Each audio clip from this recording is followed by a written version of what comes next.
എല്ലാവർക്കും സുഖമാണെന്ന് വിശ്വസിക്കുന്നു. ഡെയിലി അപ്ഡേറ്റിലേക്ക് എല്ലാവർക്കും സ്വാഗതം. നാളെ ജൂൺ 26 തുറന്നുള്ള ദിവസങ്ങളിലും നിങ്ങൾ ശ്രദ്ധിക്കേണ്ട വളരെ പ്രധാനപ്പെട്ട കാര്യങ്ങളാണ് ഈ ഒരു വീഡിയോയിൽ വ്യക്തമാക്കുന്നത്. വീഡിയോയുടെ വിശദാംശങ്ങളിലേക്ക് കടക്കുന്ന കൂടുതൽ ആളുകളിലേക്ക് ഇൻഫർമേഷൻ എത്താൻ ഷെയർ ചെയ്യുക, ലൈക്ക് ചെയ്യുക, ഫേസ്ബുക്കിലൂടെ കാണുന്ന ആളുകൾ ഫോളോ ചെയ്യുക. വീഡിയോയുടെ വിശദമായ വിവരങ്ങളിലേക്ക് വരാം. രാജ്യത്തെ ഏറ്റവും പിന്നോക്കം നിൽക്കുന്ന കുടുംബങ്ങൾക്കായി നടപ്പിലാക്കുന്ന അന്ത്യോദയ അന്ന യോജന AAY മഞ്ഞ റേഷൻ കാർഡുള്ളവർക്ക് നിർണായകമായ മാറ്റങ്ങൾ വരുത്താൻ കേന്ദ്ര സർക്കാർ ഒരുങ്ങുന്നു. ഇതിന്റെ ഭാഗമായി 2013 ദേശീയ ഭക്ഷ്യ ഭദ്രതാ നിയമപ്രകാരം മൻമോഹൻ സർക്കാർ ഏർപ്പെടുത്തിയിട്ടുള്ള നിയമം ഭേദഗതി വരുത്താനാണ് കേന്ദ്രത്തിന്റെ തീരുമാനം. നിലവിലെ നിയമപ്രകാരം മഞ്ഞ റേഷൻ കാർഡുള്ള ഓരോ കുടുംബത്തിനും എത്ര അംഗങ്ങൾ ഉണ്ട് എന്ന് പരിഗണന ഇല്ലാതെ തന്നെ 35 കിലോ സൗജന്യ ഭക്ഷ്യധാന്യം ലഭിക്കുന്നുണ്ട്. എന്നാൽ പുതിയ പരിഷ്കാരം വരുന്നതോടുകൂടി ഈ രീതി മാറും. ഇനി മുതൽ കുടുംബത്തിലെ ഓരോ വ്യക്തിക്കും 7 കിലോഗ്രാം ഭക്ഷ്യധാന്യമായിരിക്കും അനുവദിക്കുക. സംസ്ഥാനത്തിനുള്ള അരിയുടെ അളവിനെ അത് കാര്യമായി ബാധിക്കുമെന്ന് സംസ്ഥാന ഭക്ഷ്യ പൊതുവിതരണ വകുപ്പ് മന്ത്രി അനൂപ് ജേക്കബ് കുറ്റപ്പെടുത്തി. സംസ്ഥാനത്ത് നാളെയാണ് മുഹറം അവധി നൽകിയിട്ടുള്ളത്. മുഹറം 10 ഇന്ന് അവസാനിച്ചു എങ്കിലും അവധി ദിനം നേരത്തെ തീരുമാനിച്ചതിൽ നിന്നും സർക്കാർ കലണ്ടറിൽ നിന്നും മാറ്റാതിരിക്കുകയായിരുന്നു. ഇതിന്റെ പശ്ചാത്തലത്തിൽ നാളെ സംസ്ഥാനത്ത് പൊതു അവധിയാണ്. വിദ്യാഭ്യാസ സ്ഥാപനങ്ങളും സർക്കാർ ഓഫീസുകളും ബാങ്കുകളും അവധിയായിരിക്കും.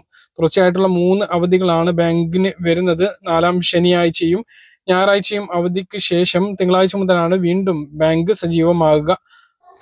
പശ്ചിമേഷ്യൻ യുദ്ധം അവസാനിച്ച സാഹചര്യത്തിൽ ഹോർമോസ് കടലിടുക്ക് തുറക്കുമ്പോൾ രാജ്യത്തെ അത് വലിയ ആശ്വാസമാകുകയാണ്. പാചകവാതക സിലിണ്ടറിൽ വാണിജ്യ സിലിണ്ടറിന്റെ നിയന്ത്രണം കേന്ദ്ര സർക്കാർ പിൻവലിച്ചു. യുദ്ധത്തിന്റെ മുമ്പുണ്ടായിരുന്നതുപോലെ വിതരണം നടത്താമെന്ന് കാണിച്ച് സംസ്ഥാനങ്ങൾക്കും കേന്ദ്രഭരണ പ്രദേശങ്ങൾക്കും കേന്ദ്രം കത്തയച്ചു. ഹോർമോസ് കടലിടുക്കിലൂടെയുണ്ടായിരുന്ന കപ്പൽ സഞ്ചാരം സാധാരണ നിലയിലേക്ക് എത്തിയതോടെയാണ് രാജ്യത്തെ പാചകവാതക പ്രതിസന്ധിയിലും പരിഹാരമാകുന്നത്. ഹോർമോസ് കടന്ന LPG ടാങ്കർ LNGC ദിശ ഗുജറാത്ത് തീരത്തെത്തിയിരുന്നു.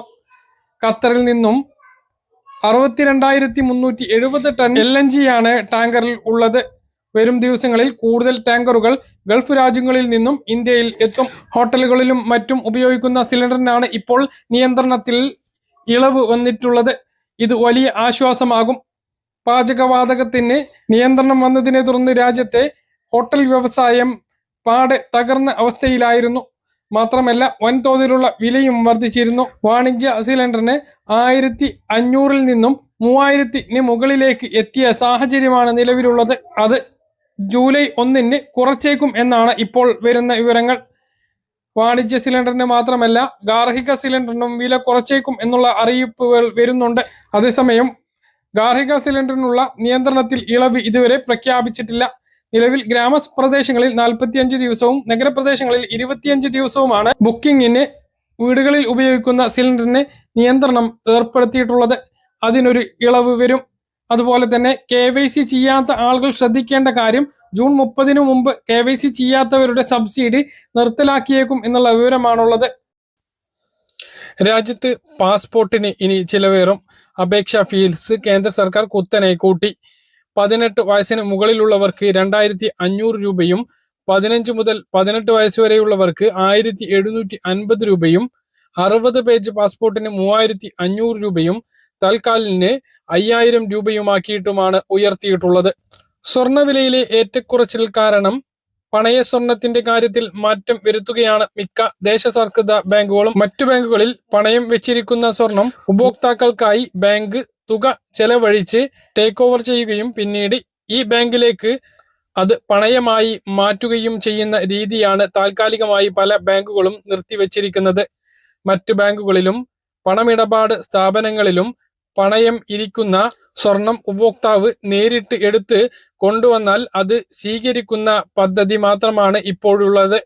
സ്വർണവില ഉയർന്നു നിൽക്കുന്ന സമയത്ത് അന്നത്തെ നിരക്കിന്റെ അടിസ്ഥാനത്തിലുള്ള തുകയാണ് പലപ്പോഴും വായ്പ എടുക്കാറുള്ളത്. സ്വകാര്യ പണമിടപാട് സ്ഥാപനങ്ങൾ പരമാവധി തുക നൽകും എങ്കിലും പലിശ വളരെയധികം കൂടുതലാണ്. ഇപ്പോൾ വില കുറഞ്ഞു നിൽക്കുന്ന സാഹചര്യത്തിൽ വായ്പ എടുത്ത സമയത്തെ തുകയും അതിന്റെ പലിശയും ഉപഭോക്താവ് അടച്ചില്ല എങ്കിൽ അത് ബാങ്കുകൾക്ക് വലിയ സാമ്പത്തിക ബാധ്യതയുണ്ടാക്കുന്നുണ്ട്. ഈ സാഹചര്യത്തിലാണ് മിക്കവാറും ബാങ്കുകളും ഗോൾഡ് ലോണും പലിശയും ചേർത്തുള്ള ടേക്ക് ഓവർ സംവിധാനം താൽക്കാലികമായി നിർത്തിവച്ചിരിക്കുന്നത്. കൂടുതൽ ബാങ്കുകളും വരും ദിവസങ്ങളിൽ ഈ തീരുമാനത്തിലേക്ക് പോകാനുള്ള സാധ്യത നിലനിൽക്കുന്നുണ്ട്. സാമ്പത്തികമായി അത്യാവശ്യ ഘട്ടം വരുമ്പോൾ ഉയർന്ന പലിശയാണ് എങ്കിൽ പോലും കൂടുതൽ തുക ലഭിക്കും എന്ന് കണ്ടാണ് സ്വകാര്യ പണമിടപാട് സ്ഥാപനങ്ങളിൽ പലരും പണയം വെക്കുന്നത്. പലിശ ഉൾപ്പെടെ മുടങ്ങിയ സാഹചര്യം വന്നാൽ സ്വർണം തിരിച്ചെടുക്കാൻ ഭീമമായ തുക നൽകേണ്ടി വരികയും ചെയ്യും. ഉദാഹരണത്തിന് 24% വാർഷിക പലിശയിൽ പണയം എടുക്കുന്ന സ്ഥാപനങ്ങളുണ്ട്. ഇവിടങ്ങളിൽ 1 ലക്ഷം രൂപക്ക് സ്വർണം വായ്പയെടുത്താൽ 1 വർഷത്തെ വായ്പ കാലാവധി കഴിയുമ്പോൾ 1,24,000 രൂപ അടയ്ക്കേണ്ടിയും വരും. ഇതിന് കഴിയാതെ വരുമ്പോഴാണ് കുറഞ്ഞ പലിശയിൽ വായ്പ നൽകുന്ന ദേശസാൽകൃത ബാങ്കുകളെ സാധാരണക്കാർ സമീപിച്ചിരുന്നത്. എന്നാൽ മിക്ക പൊതുമേഖലാ ബാങ്കുകളും ടേക്ക് ഓവർ സംവിധാനം പരിമിതപ്പെടുത്തിയ സാഹചര്യത്തിൽ വായ്പക്കായി ഈട് നൽകിയിട്ടുള്ള സ്വർണം ലേലത്തിൽ പോകുമെന്ന സ്ഥിതിയാണ് പലരെയും ആശങ്കപ്പെടുത്തുന്നത്. സ്വർണവില ഇന്ന് 2 തവണയാണ് വ്യത്യാസപ്പെട്ടത്.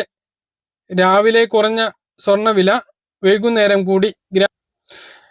ഗ്രാമിന് 110 രൂപ കൂടി 12,955 രൂപയും പവന് 880 രൂപ വർദ്ധിച്ച് 1,03,640 രൂപയുമായി. സംസ്ഥാനത്ത് സാമൂഹ്യ സുരക്ഷാ ക്ഷേമ പെൻഷൻ വിതരണങ്ങൾ സജീവമായി. ബാങ്ക് അക്കൗണ്ടുകളിലേക്ക് ഇന്നലെ രാവിലെ മുതൽ ആരംഭിച്ചു എന്ന് സേവന പെൻഷൻ വിഭാഗത്തിൽ നിന്നും അറിയിച്ചിരുന്നു. ഇന്നു മുതലാണ് ബാങ്ക് അക്കൗണ്ടുകളിലേക്ക് സജീവമായി കയറി തുടങ്ങിയത്. അപ്പോൾ ഇന്ന് വൈകുന്നേരമായപ്പോഴേക്കും കൂടുതൽ പേർക്ക് തുക എത്തിയിട്ടുണ്ട്. ബാങ്ക് അക്കൗണ്ടുകളിലൂടെ മാത്രമല്ല കയ്യിലും പെൻഷൻ വിതരണം ഇന്ന് വൈകുന്നേരത്തോടു കൂടി സജീവമാകും. ട്രഷറി മുഖാന്തരം സർവീസ് സഹകരണ സംഘങ്ങളിലേക്ക് പണം എത്തിയിട്ടുള്ള മേഖലകളിൽ മാത്രമാണ് കയ്യിൽ വിതരണം ഇപ്പോൾ ആരംഭിക്കുന്നത്. ബാക്കിയുള്ളവർക്ക് മുഹറം അവധിക്ക് ശേഷം ലഭിക്കുന്നതാണ്. തുടർച്ചയായിട്ടുള്ള അവധി ദിവസങ്ങൾ വരുന്നതിനാൽ ചില സ്ഥലങ്ങളിൽ തിങ്കളാഴ്ചയായിരിക്കും പെൻഷൻ വിതരണം സജീവമാകുക. എന്തായാലും കയ്യിൽ പെൻഷൻ വിതരണം ഭൂരിഭാഗം സ്ഥലങ്ങളിലും ഇന്നു മുതൽ തന്നെ ആരംഭിക്കും. ഇനിയുള്ള അവധി ദിവസങ്ങളാണ് എങ്കിൽ പോലും സർവീസ് സഹകരണ സംഘങ്ങളിലേക്ക് തുക എത്തിയാൽ അവർ വിതരണം ചെയ്യുന്നതാണ്. നാളെ സംസ്ഥാനത്ത് മുഹറം അവധിയാണ്. ബാങ്കുകളും ട്രഷറിയൊക്കെ അവധിയാണ്. മുഹറം അവധിയാണ്. അപ്പോൾ അതിൻ്റെതായിട്ടുള്ള ഒരു ബുദ്ധിമുട്ട് പെൻഷൻ എടുക്കാത്ത സർവീസ് സഹകരണ സംഘങ്ങൾക്ക് ഉണ്ട്. അത്തരം സർവീസ് സഹകരണ സംഘങ്ങൾ വിതരണം ചെയ്യുന്ന പെൻഷൻ തിങ്കളാഴ്ച മുതലായിരിക്കും വിതരണം സജീവമാവുക. ബാക്കിയുള്ള സ്ഥലങ്ങളിലെല്ലാം ഇന്നു മുതൽ തന്നെ പെൻഷൻ വിതരണം സജീവമായിട്ടുണ്ട്. കയ്യിലും വിതരണം ആരംഭിച്ചിട്ടുണ്ട് എന്നുള്ളതാണ്. അപ്പോൾ കയ്യിൽ പെൻഷൻ കിട്ടിയിട്ടുള്ള ആളുകൾ താഴെ ഒന്ന് കമന്റ് ആയിട്ട് രേഖപ്പെടുത്തുക. അപ്പോൾ ജൂൺ 30 മറക്കണ്ട. വിധവ അവിവാഹിത പെൻഷൻ വാങ്ങുന്നവർക്ക് നോൺ മാരേജ് സർട്ടിഫിക്കറ്റ് സമർപ്പിക്കാനുള്ള സമയപരിധി ജൂൺ 30 ആണ്.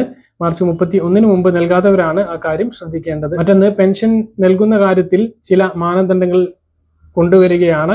ഇപ്പോഴുള്ള മാനദണ്ഡങ്ങളിൽ ഇളവ് വരുത്തും എന്നുള്ളതാണ് ഇപ്പോൾ സർക്കാരിന്റെ ഭാഗത്തു നിന്നുള്ള അറിയിപ്പുകൾ ലഭിക്കുന്നത്. ഇതുമായി ബന്ധപ്പെട്ട് പഠനം നടത്തിയതിനു ശേഷം ഇനി പെൻഷൻ അനുവദിക്കുമ്പോഴും പെൻഷനുമായി ബന്ധപ്പെട്ട് അർഹതാ മാനദണ്ഡ പരിശോധന നടത്തുമ്പോഴും കൃത്യമായിട്ടുള്ള പരിശോധനകളിൽ ചില ഇളവുകൾ വരുത്തും. AC, ചെറിയ കാറുകൾ ഇവയിലെല്ലാം ഇളവ് വരുത്തിക്കൊണ്ടാണ് ഇനി പെൻഷൻ അനുവദിക്കുക. കൂടുതൽ ആളുകൾക്ക് പെൻഷൻ ലഭിക്കുന്നതിന് ഇത് സഹായിക്കുന്നതാണ്. മറ്റൊന്ന്, കേന്ദ്രവിഹിതമായിട്ടുള്ള 300, 200, 500 കുറവുള്ള ആളുകൾക്ക് ഒരാഴ്ചക്കുള്ളിൽ ആ ഒരു തുക എത്തിച്ചേരുന്നതാണ്. ഇതാണ് പെൻഷൻ വിതരണവുമായി ബന്ധപ്പെട്ട ഏറ്റവും പുതിയ അറിയിപ്പ്. ബാങ്കിലായാലും കയ്യിലായാലും കിട്ടിയിട്ടുള്ള ആളുകൾ താഴെ കമന്റ് ആയിട്ട് അറിയിക്കാൻ മറക്കരുത്. പറഞ്ഞ കാര്യങ്ങൾ കൃത്യമായിട്ട് മനസ്സിലാണെന്ന് കരുതുന്നു. ഇതുപോലെ ഇൻഫർമേഷൻ ലഭിക്കാൻ ചാനൽ സബ്സ്ക്രൈബ് ചെയ്യുക, ബെൽ ഐക്കൺ എനേബിൾ ചെയ്ത് വെക്കുക. മറ്റൊരു വീഡിയോയുമായി നമുക്ക് വീണ്ടും കാണാം. ദൂരേക്കും ബൈ.